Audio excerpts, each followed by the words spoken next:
Conhecida como mal do século XXI, a depressão é uma doença que avança no mundo moderno. Mas o que é a depressão? A depressão é um estado emocional que o indivíduo apresenta, uma falta de energia, uma falta de sono, falta de apetite, baixa autoestima, onde ele começa a perder a energia dele e a vontade mesmo de fazer muitas coisas. Segundo o Ministério da Saúde, cerca de 350 milhões de pessoas no mundo sofrem com o transtorno emocional. Se não for tratada, a depressão pode levar ao suicídio. De acordo com a psicóloga, os homens pertencem ao grupo que apresenta o maior índice da doença. Porque os homens, eles são mais reservados, são mais introspectivos, eles têm essa dificuldade de poder falar desse sentimento, eles acabam guardando muitas coisas e o índice, inclusive, de suicídio é a figura masculina.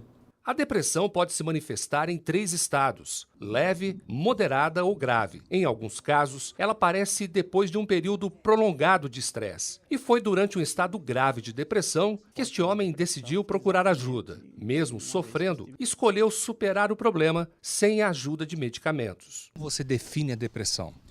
É algo muito triste na vida das pessoas. Só sabe o que é depressão quem teve. Quem não teve depressão não sabe o que é. Muitas pessoas têm medo de ficar dependentes de medicação.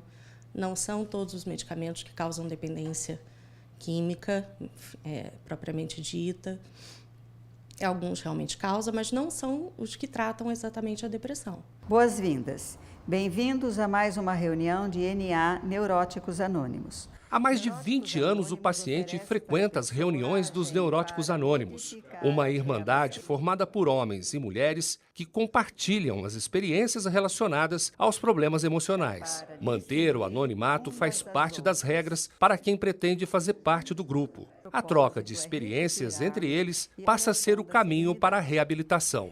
Neuróticos Anônimos é uma mudança de comportamento. E foi a esse comportamento que eu fui aprendendo dentro das próprias reuniões.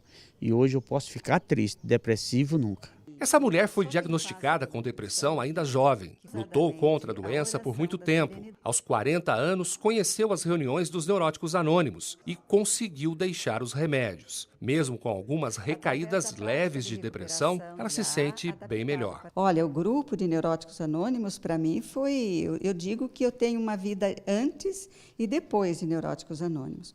Era um medo terrível e desinteresse mesmo.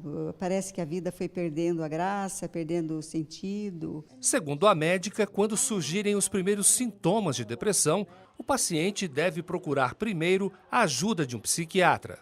Procura um psiquiatra, ele vai avaliar a necessidade de um medicamento e, muito provavelmente, na grande maioria dos casos, vai encaminhar para a psicoterapia também.